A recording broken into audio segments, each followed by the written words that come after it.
हिंदी में यूपीएससी की तैयारी से संबंधित प्रोग्राम्स को देखने के लिए सब्सक्राइब करें स्टडी IQ IAS हिंदी।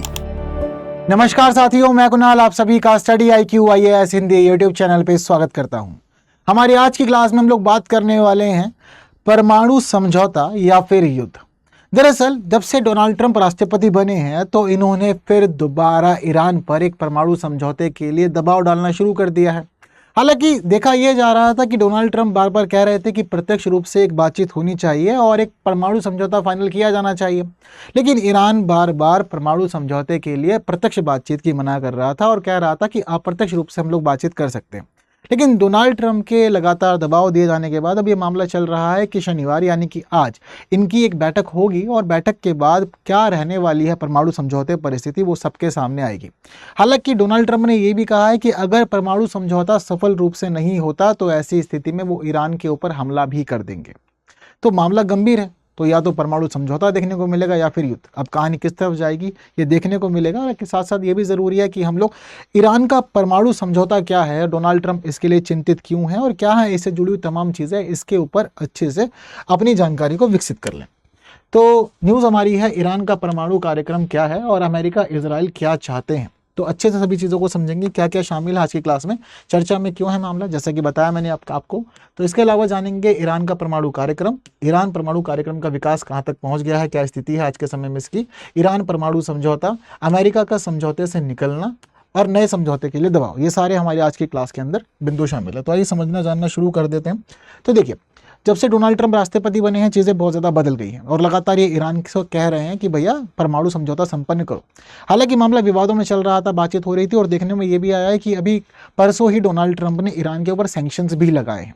अब दरअसल स्थिति यहाँ पर यह है कि अमेरिका या फिर कहें कि डोनाल्ड ट्रंप ये ईरान को वैश्विक सुरक्षा के लिए एक बड़ा ही चिंता का विषय मानते हैं और उनका ये कहना है कि देखिए जी, ईरान वैश्विक सुरक्षा, वैश्विक शांति और इसके साथ साथ अमेरिका की सुरक्षा के लिए भी ये खतरा बना हुआ है। इसी वजह से ज़रूरी है कि इसको नियंत्रण में रखा जाए, कंट्रोल में रखा जाए। कहीं इसको छूट दे दी तो ये दुनिया में तबाही मचा देगा। अब इसी वजह से हम लोग देखते हैं कि 2015 में भी डोनाल्ड ट्रंप जिस समय राष्ट्रपति थे, इन्होंने ईरान के साथ एक समझौता किया था। हालांकि 2018 में इन्होंने अपना उस समझौता तोड़ दिया था, खुद ये बाहर निकल गए तो 2018 में, जिसके बाद फिर समझौते का महत्व खत्म हो गया था और फिर कहानी आगे कुछ रही ही नहीं। अब ईरान के ऊपर लगातार दबाव बनाया जा रहा है परमाणु समझौते के लिए और हमले की धमकी भी दे दी गई है। हालांकि बातचीत के लिए सहमति तो जता दी गई है ईरान के द्वारा, लेकिन सामने ये भी बात आई है कि ईरान ने ये भी कहा है कि भाई परमाणु समझौते की शर्त यही होगी कि भाई अमेरिका हमारे ऊपर हमला नहीं करेगा, हमारे ऊपर हमला भी नहीं किया जाएगा, हमारे ऊपर सैंक्शंस भी नहीं लगाए जाएंगे और चीज़ें सब कुछ ऐसे ही चलेंगी। अब इस मामले में बातचीत की जाए कि हमें ये सब कुछ आज क्यों देखने को मिल रहा है, इसके पीछे क्या कहानी है, क्या इतिहास है। तो देखिए, इतिहास और कहानी इसके पीछे की बहुत ज़्यादा लंबी है। दरअसल मामला हमें देखने को मिलता है इसके पीछे के सबसे पहली जो घटना होती है वो पहली घटना मानी जाती है 2002 की घटना। 2002 की ना घटना बड़ी अपने आप में खास रही है।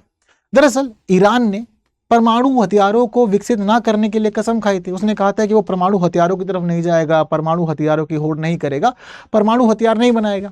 और उसने अपनी इन सभी चीज़ों की पुष्टि करने के लिए NPT यानी कि परमाणु अप्रसार संधि के ऊपर भी हस्ताक्षर किए थे। अब परमाणु अप्रसार संधि पे भी आपने हस्ताक्षर कर रखे हैं, सभी चीज़ें ठीक ठाक चली रही थी, ऐसी कोई परेशानी वाली बात थी नहीं। और इसका बार बार यही कहा जाना था कि मैं परमाणु हथियार नहीं बनाऊंगा। लेकिन परमाणु हथियारों की तरफ ना जाने के बावजूद एक खास स्थिति ईरान की ये चल रही थी कि ईरान यूरेनियम संवर्धन के ऊपर तो कार्य कर ही रहा था। अब जब ये यूरेनियम संवर्धन पर कार्य कर रहा था तो जब कभी भी कोई भी देश इस तरफ आगे बढ़ता है तो बाकी और देशों को और अंतर्राष्ट्रीय संगठनों को चिंता होने लग जाती है कि भाई ये देश यूरेनियम संवर्धन के ऊपर बहुत ज़्यादा ध्यान दे रहा है। इसके पीछे का रीज़न ये है कि अगर कोई भी देश यूरेनियम को 90% तक शुद्ध कर लेता है तो उसके पास में परमाणु हथियार विकसित करने की शक्ति आ जाती है, क्योंकि परमाणु हथियारों के लिए यही माना जाता है कि यूरेनियम का शुद्धिकरण 90% तक के कर लिया जाए तो चीज़ें बेहतर है। अब लगातार स्थिति यही थी कि भाई ईरान पर यूरेनियम के संवर्धन पे कार्य कर रहा था, लेकिन वो ये कहता था कि मेरा ये पूरा का पूरा कार्यक्रम सिर्फ और सिर्फ नागरिक उद्देश्यों के लिए है, मैं परमाणु हथियारों की तरफ नहीं जा रहा हूँ। लेकिन 2002 में खास घटना ऐसी होती है कि 2002 में ईरान के छुपे हुए गुप्त परमाणु ठिकाने पता चलते हैं। अब जैसे ही ईरान के ये छुपे हुए गुप्त परमाणु ठिकानों का पता चल जाता है तो पूरी ही दुनिया के अंदर ये न्यूज़ बहुत ज़्यादा हाईलाइट होती है, और इसके बाद दुनिया के तमाम देश ये मान लेते हैं कि ईरान स्वीकार तो नहीं करता कि वो परमाणुओं को विकसित कर रहा है, लेकिन वो गुप्त रूप से अभियान चला रहा है ताकि दुनिया के किसी भी देश की इसके ऊपर नज़र ना पड़े, और गुप्त रूप से अपने इस पूरे अभियान को आगे बढ़ाते हुए एक परमाणु संपन्न शक्ति बन जाना चाहता है। अब 2002 में जैसे ही ये सारी की सारी बातें सामने आई, तुरंत परमाणु अप्रसार संधि इसके बाद तोड़ दी गई, क्योंकि भाई इसमें जितने भी शामिल देश थे उन सभी का यही कहना था कि ईरान परमाणु अप्रसार संधि में शामिल होने के बाद इस प्रकार से कार्यक्रम को विकसित कर रहा है तो ये पूरी तरह संधि का उल्लंघन है। ऐसे तो फिर हम सब भी अपने परमाणु कार्यक्रमों को आगे बढ़ा सकते हैं, और परमाणुओं को बहुत सारे देश दुनिया के खतरा मानते हैं। उन्हें पता है कि अगर परमाणु हथियारों को विकसित किया जाएगा तो कहीं ना कहीं कोई देश ऐसा होगा कि वो किसी ना किसी स्थिति में परमाणु हथियारों को छोड़ देगा और पूरी दुनिया में तबाही मचेगी। तो बहुत सारे देशों का यही मानना है कि विकसित नहीं किए जाने चाहिए, लेकिन फिर भी दुनिया में ऐसे देश हैं जिन्होंने परमाणु हथियारों को विकसित किया, और भारत उनमें से एक है। अब परमाणु अप्रसार संधि टूट गई। परमाणु अप्रसार संधि टूट जाने के बाद से अब पूरी दुनिया की एक खास नजर ईरान पे बन गई कि भैया कुछ तो तुम करते रहते हो। अब मान लो जब एक बार पकड़े गए ना, उसका तब कितना ही बोलते रहो कि भाई मैं शरीफ हूं, मैं ये सब काम नहीं करता, तो लोग मानेंगे नहीं। वो कहेंगे नहीं बेटा तू शैतान है, सामने से नहीं करेगा, छुपा छुपा के काम करेगा, हमें डाउट है तू कहीं ना कहीं कुछ ना कुछ कर रहा होगा। तो कहेगा मैं नहीं कर रहा हूं। पर फिर भी अब जब एक बार पकड़ा गया तो फिर डाउट तो चलता ही रहेगा। अब इसी वजह से अमेरिका, यूरोपियन यूनियन और दुनिया के कई देशों ने दबाव बनाया ईरान के ऊपर कि एक काम करते हैं, हमने एक संधि कर लेते हैं और हम संधि के तहत ये मान लेंगे कि आप परमाणु कार्यक्रम नहीं चला रहे हैं। ईरान कह रहा है कि नहीं, जब मैं कह रहा हूं कि मैं नहीं चला रहा हूं तो मतलब मैं नहीं चला रहा हूं, इसमें परेशान होने वाली बात क्या, मैंने कह तो दिया। जब भाई कह रहा है क्यों जरूरत है तो आपने टेंशन लेने की। पर फिर भी देश चिंतित थे, उन्होंने कहा कि नहीं जी चीजें तो गड़बड़ हैं, आप कहीं ना कहीं चीजों को चला रहे हैं। अब इसी वजह से हम लोग देखते हैं कि 2010 के बाद ना वैश्विक स्थिति बदलना शुरू कर देती है। 2010 के बाद में स्थिति क्यों बदलना शुरू करती है, क्योंकि अमेरिका, यूरोपियन यूनियन, इनके सहयोगी देश, इन सभी ने अब यहां पर ईरान को काउंटर करना शुरू कर दिया। इन्हें पता था कि लुका छुपी से काम तो चल रहा है, तो इसी वजह से अब ईरान के ऊपर लगने लगे आर्थिक प्रतिबंध। अब इन्होंने आर्थिक प्रतिबंध लगाने शुरू कर दिए अलग अलग रूपों में, जो भी जैसे से लगा सकता था ये सैंक्शंस लगाने लगे। अब इसमें यहाँ पर इन्होंने कैसे कैसे सैंक्शंस लगाए, तो देखिए अब ये जो सैंक्शंस वगैरह लगा रहे थे, इन सभी सैंक्शंस में हम लोग ये देखते हैं कि सबसे खास मुद्दा था ईरान का तेल का। इन्होंने कहा कि भाई जो ईरान का तेल है वो तेल वैश्विक बाजार के अंदर नहीं बिकेगा, यानी कि अगर आप बाजार में तेल लेकर के आओगे तो हम आपसे खरीदेंगे नहीं, और वहीं अगर कोई देश ईरान से तेल खरीदेगा तो हम उसके ऊपर भी सैंक्शंस लगा देंगे, परेशानी हो जाएगी फिर उसके बाद में। तो ये सैंक्शन खास लगाया गया। इस खास सैंक्शंस के अलावा दूसरा यहाँ पर जो निर्णय लिया गया, उस निर्णय ने तो ईरान को बहुत ही ज्यादा प्रभावित किया। दरअसल दूसरा निर्णय यहाँ पर यह था कि 100 अरब की विदेशी संपत्ति जब्त कर ली गई। इसकी कितनी की, 100 अरब की ईरान की वो संपत्ति जब्त कर ली गई जो विदेशों में थी, सबको फ्रीज कर दिया गया। ठीक है, ये सारी संपत्ति फ्रीज हो गई। अब ये संपत्ति फ्रीज हुई तो ये समझ लीजिए कि इस फ्रीज हुई संपत्ति की वजह से बहुत ही बड़ा प्रभाव पड़ता है ईरान की इकोनॉमी पे। ईरान के अंदर उसके बाद हम देखते हैं कि आर्थिक मंदी की स्थिति बन जाती है। आर्थिक मंदी की स्थिति के साथ साथ हम यहाँ पर यह भी देखते हैं कि इसकी मुद्रा में भी बड़ी गिरावट होती है, और इसके अलावा पूरे के पूरे देश में महंगाई तेजी से बढ़ने लग जाती है। यानी कि प्रभाव तो व्यापक हुए, बहुत गंभीर भी हुए। अब इन सभी चीजों के साथ साथ क्या हुआ था कि लगातार फिर भी ईरान पे दबाव बनाया जा रहा था कि भाई देखो आप एक परमाणु समझौते पे आ जाओ, परमाणु समझौते पे आ जाओगे तो चीजें ठीक हो जाएंगी और हम मानेंगे कि ठीक है आप यूरेनियम का इस्तेमाल परमाणु उद्देश्यों के लिए नहीं कर रहे हो और चीजों को ठीक कर रहे हो, ठीक ठाक चला रहे हो, नागरिक उद्देश्यों के लिए काम कर रहे हो। अब इन सभी बातों के तहत हम लोग ये देखते हैं कि वर्ष 2015 में एक समझौता होता है, और वर्ष 2015 के समझौते को हम लोग सामान्य तौर पर समझते हैं ईरान परमाणु समझौते के रूप में। बाकी इसको कहा जाता है joint comprehensive plan for action. ठीक है, तो ये joint comprehensive plan for action सामने आने के बाद पता चलता है कि जितने भी देश इसमें शामिल थे उन सभी देशों का यह कहना था कि ईरान के ऊपर से जो आर्थिक प्रतिबंध है हम उनको हटा देंगे, बस ईरान अपने परमाणु कार्यक्रम को आगे नहीं बढ़ाएगा। तो इस समझौते के अंदर दुनिया के 7 देश शामिल थे। 7 देश में कौन कौन, देखो पहला मामला तो ईरान का ही आ जाएगा, उसी के साथ समझौता करना है, मेन तो वही है। अब इसके अलावा आपको पता ही है ये एक पार्टी हो गई। ठीक है, ईरान जो है यहाँ पर ये एक पार्टी है, जनरली एग्रीमेंट में 2 पार्टियां होती हैं।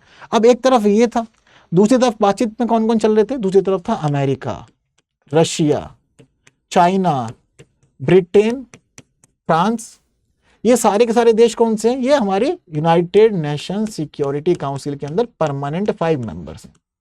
इसके अलावा एक और देश इसमें शामिल था और देश का नाम है जर्मनी। ठीक है, टोटल कितने हो गए? 7 देश बताए थे, 1 2 3 4 5 6 और 7। अब इन 7 देशों ने मिलकर के 2015 में एक समझौता किया। समझौते में बस इतना ही था कि भाई ईरान को परमाणु कार्यक्रम नहीं आगे बढ़ाना है और हम इसको आर्थिक प्रतिबंधों से ढील दे देंगे। तो इसके ऊपर जो सैंक्शन वैंक्शन लगाए थे इन सभी देशों ने बोला कि ठीक है आपके सैंक्शन हटा देंगे, हटाने के बाद में ठीक है आप बाजार में आ जाना, तेल भी बेच लेना और बाकी जो चीज़ आपको करनी है ट्रेड वगैरह की वो सब कुछ भी ठीक है, हम किसी चीज़ में हम दखलंदाजी नहीं करेंगे, सारा मामला बेहतर रहेगा और चीज़ें ठीक ठाक चलती रहेंगी। ईरान ने भी कहा भाई ठीक है, क्योंकि ज़रूरी है कि भाई आर्थिक विकास भी हो, अगर प्रतिबंधों के अंदर मैं रहूंगा तो फिर तो मामला गंभीर हो जाएगा और चीज़ें नहीं आगे बढ़ेंगी। हालांकि ईरान का जो यूरेनियम संवर्धन कार्यक्रम था उस संवर्धन कार्यक्रम को पूरी तरह से प्रतिबंधित नहीं किया गया। ईरान को समझाया गया कि देखो अभी भी हम आपको कह रहे हैं आप 300 केजी तक यूरेनियम रख सकते हैं, लेकिन जो 300 केजी आपके पास यूरेनियम होगा इस यूरेनियम को आप केवल और केवल 3.67% तक ही संवर्धित कर सकते हैं। आपको इसको सिर्फ 3.67% तक ही संवर्धित करना है, क्योंकि आप बार बार ये कहते हैं कि नागरिक उद्देश्यों के लिए आप इस्तेमाल कर रहे हैं यूरेनियम का, तो उसका संवर्धन का कार्य इसी प्रकार से जारी है। तो इसीलिए हम आपको इजाजत देते हैं कि ठीक है आप 300 केजी तक का यूरेनियम रखिए, लेकिन इसका शुद्धिकरण आप सिर्फ 3.67% तक ही करेंगे। और अगर आप इतना ही संवर्धन कर लेते हैं, इतना ही शुद्धिकरण कर लेते हैं, तो देखिए ऐसी स्थिति में आपके जो खास उद्देश्य हैं वो पूरे हो जाएंगे। खास उद्देश्य कौन कौन से? जैसे कि चिकित्सा, जो कहते हो आप बार बार कि ठीक है चिकित्सा के लिए इस्तेमाल करना है, कृषि कार्यों के लिए आपको इस्तेमाल करना है, ऊर्जा के मामलों में आपको इस्तेमाल करना है। तो ये सारे काम जो हैं, इसके अलावा और भी जुड़े हुए जो काम है वो सारे काम आपके पूरे हो जाएंगे, ऐसी कोई परेशानी वाली बात आपको नहीं झेलनी होगी। और जो एनपीटी हुई थी ना, एनपीटी के अंदर भी यही शर्त थी। एनपीटी यानी कि परमाणु अप्रसार संधि थी, वो भी कहती थी कि ठीक है नागरिक उद्देश्यों के लिए अगर आपको इस्तेमाल करना है यूरेनियम को तो कीजिए, बस परमाणु हथियार नहीं बनाइएगा, संधि की इतनी लाज आप रख लीजिएगा। तो ये चीज़ हम लोगों ने देखी कि यहाँ पर चली। अब इसी के साथ साथ क्या हुआ कि जब सारा का सारा समझौता कंप्लीट हो गया, तो कंप्लीट होने के बाद हम लोग ये देखते हैं कि आईएईए को भी यहाँ पर कुछ पावर्स दी गई। किसको? आईएईए को। अब ये क्या है? ये है अंतर्राष्ट्रीय परमाणु ऊर्जा एजेंसी। ठीक है, इंटरनेशनल एटॉमिक एनर्जी एजेंसी। अब दरअसल ईरान के अंदर इस एजेंसी को पहुंच दी गई और यह बोला गया कि आप जहां पर भी यूरेनियम का संवर्धन कर रहे हैं, यूरेनियम के शुद्धिकरण के कार्य कर रहे हैं, आपके उन सभी ठिकानों पर हम आईएईए को पहुंच देंगे। पहुंच क्यों देनी है? ताकि ये वहां जाकर के आपके परमाणु कार्यक्रम की जांच कर सके, क्योंकि हमने आपका परमाणु कार्यक्रम सीमित किया। तो हमें अब ये भी देखना होगा कि आप नियमों का पालन कर रहे हैं या नहीं कर रहे हैं, चीजें ठीक ठाक चल रही है या नहीं चल रही है। इसके अलावा दूसरी खास बात यहाँ पर इन्होंने ये रखी थी कि भाई सभी परमाणु ठिकानों तक पहुंच होगी, और मान लीजिए कि आपका कोई भी परमाणु ठिकाना संदिग्ध लगता है, इसको ऐसा महसूस होता है कि भाई ये जगह तो संदिग्ध है, यहाँ पर लग नहीं रहा कि भाई सिविल कार्यों के लिए ही परमाणु संवर्धन हो रहा है, यानी कट लगाओ, सिविल कार्यों के लिए ही यूरेनियम संवर्धन हो रहा है, तो ऐसी स्थिति में संदिग्ध माना जाएगा उस ठिकाने को। उस ठिकाने की पूरी जांच इसे ही करनी है। इसके साथ साथ ये जो समझौता हुआ था, इस समझौते को 15 वर्षों के लिए किया गया था और ये कहा गया था कि देखिए 15 वर्षों तक समझौता लागू रहेगा, जिसके बाद ये समय अवधि पूरी हो जाती है तो ईरान के ऊपर जितने भी प्रतिबंध हैं वो सारे प्रतिबंध उसके ऊपर से हटा दिए जाएंगे, फिर प्रतिबंध नहीं रहेंगे। ये सारी की सारी चीजें कंप्लीट हुई और कंप्लीट होने के बाद मामला चला। 2015 में शुरू हुआ ये समझौता 2018 तक ही टिक पाया, क्योंकि 2018 में डोनाल्ड ट्रंप इससे बाहर हो गए। अमेरिका इस समझौते को छोड़ करके आगे चला गया। अब जब अमेरिका इस समझौते को छोड़ के आगे चला गया, तो अब भाई कभी भी आप इस प्रकार समझौता छोड़ोगे जो काम पूरा इतना वैश्विक स्तर पर चल रहा है, तो आपको रीजन भी बताने पड़ेंगे। तो डोनाल्ड ट्रंप ने जिस समय इसको छोड़ा, तो डोनाल्ड ट्रंप ने कुछ खास रीजन बताया। डोनाल्ड ट्रंप ने कहा कि देखो पहली बात तो ये ना अस्थायी समझौता है, यानी कि आपने सिर्फ 15 वर्षों के लिए इसको किया है, तो उसके बाद तो चीजें बदल सकती है। हमें अस्थायी समझौता नहीं चाहिए, हमें एक स्थायी समझौता चाहिए जो वैश्विक चिंताओं का स्थायी रूप से समाधान कर दे। इसके साथ साथ डोनाल्ड ट्रंप का यह भी कहना था कि ये जो समझौता है ना, ये समझौता बैलिस्टिक मिसाइलों के मामले में लागू नहीं होता है। किसके मामले में लागू नहीं होता है? बैलिस्टिक मिसाइलों के मामले में लागू नहीं है। बैलिस्टिक मिसाइलों को तो ईरान विकसित कर सकता है, परेशानी तो फिर भी है, हमारी दिक्कतें खत्म थोड़ी हुई हैं। इसके साथ साथ ये भी माना जाता है कि दरअसल डोनाल्ड ट्रंप के इस निर्णय में एक बड़ी भूमिका इजराइल की भी रही है। इजराइल की बड़ी भूमिका क्यों मानी जाती है? अब देखिए दरअसल इजराइल की स्थिति ईरान के साथ में बड़ी गंभीर चलती हुई आ रही है पहले से। ठीक है, ईरान की स्थिति बड़ी गंभीर है, क्योंकि ईरान की जो स्थिति है, ईरान को वैध नहीं मानता इसराइल, और ये कहता है कि भाई ये कब्जाया हुआ है जबरदस्ती, और इनका जो धार्मिक तनाव है वो चलता रहता है, आपस में दोनों एक दूसरे के विरुद्ध ही रहते हैं। तो ये माना जाता है कि भाई यहाँ पर इजराइल की भी बड़ी भूमिका रही, क्योंकि इजराइल का ये मानना था कि जिस प्रकार से परमाणु समझौता 2015 में संपन्न हुआ है ना, उसके बावजूद ईरान गुप्त रूप से अपने परमाणु कार्यक्रम को आगे बढ़ा रहा है, और वहीं अब प्रतिबंधों को हट जाने के बाद में जो जो इसको छूट मिली है, उन सभी छूटों के तहत हम लोग ये देखते हैं कि इसको फंड्स मिल रहे हैं, इसके पास पैसा आ रहा है, तो उस पैसे का इस्तेमाल ये अपने गुप्त रूप से परमाणु कार्यक्रम पे इस्तेमाल कर रहा है। इसके अलावा सैन्य उद्देश्यों की पूर्ति भी इसी के माध्यम से की जा रही है, यानी कि पैसे का ये वैश्विक चिंताओं को बढ़ाने के लिए इस्तेमाल कर रहा है, जो कि बहुत ज़्यादा गलत है। और यहाँ पर खुद इजराइल ने इस समय माना कि देखिए एक स्थायी समाधान की आवश्यकता, अगर स्थायी समाधान नहीं होता तो इस प्रकार के टेम्परेरी समझौते से कोई भी खास लाभ होने वाला नहीं। अब जैसे ही यहाँ पर हम देखते हैं कि डोनाल्ड ट्रंप के माध्यम से, डोनाल्ड ट्रंप के इस निर्णय से अमेरिका यहाँ से बाहर हो जाता है, तो अमेरिका के बाहर होने के बाद में फिर स्थिति बदल जाती है। अब दोबारा से यहाँ पर ईरान प्रतिबंधों से मुक्त हो गया, यानी कि समझौते के तहत जो जो प्रतिबंध, जो जो प्रतिबद्धताएं उसके ऊपर निर्धारित की गई थी परमाणु कार्यक्रम के लिए, वो यहाँ से मुक्त हो गया। अब मुक्त होने के बाद इसने फिर दोबारा ध्यान दिया अपने परमाणु कार्यक्रम के ऊपर। हालांकि ये पुष्टि नहीं करता, कंफर्म नहीं करता है, मानता नहीं है कि परमाणु कार्यक्रम को आगे बढ़ा रहा, लेकिन दुनिया के अंदर बहुत सारे देश, IAEA, ये सब मानते हैं कि तेजी से इसका परमाणु कार्यक्रम आगे बढ़ रहा है। उसके पीछे का रीजन क्या है कि जब इसकी यहाँ पर समझौते के तहत प्रतिबद्धताएं समाप्त हो गई, तो उसने हजारों की संख्या में सेंट्रीफ्यूज मशीनें स्थापित करना शुरू कर दिया। तो यहाँ पर सेंट्रीफ्यूज मशीनें काफी तेजी से आने लगी। ठीक है, ये काम इसने काफी तेजी से आगे बढ़ाया। अब सेंट्रीफ्यूज मशीनें लग रही, तो उससे क्या हो रहा है भाई, ये सारा का सारा मामला समझौते के तहत प्रतिबंधित था, क्योंकि इसके माध्यम से आप यूरेनियम संवर्धन का कार्य करते हो। तो यूरेनियम संवर्धन में काम आने वाली सेंट्रीफ्यूज मशीनें जो बंद कर दी गई थी, तो प्रतिबंध लगाया गया था कि आप इस्तेमाल नहीं करेंगे, स्थापित नहीं करेंगे, तो कार्यक्रम दोबारा से शुरू कर दिया। अब इसके अलावा वहीं हम लोग ये भी देखते हैं कि जो समझौता हुआ था उसमें क्या कहा था कि 300 kg का ही आप रख सकते हैं यूरेनियम, और ये भी 3.67% की शुद्धता पर होना चाहिए, इससे अधिक की शुद्धता पर नहीं होना चाहिए। अब प्रतिबद्धता खत्म हो गई।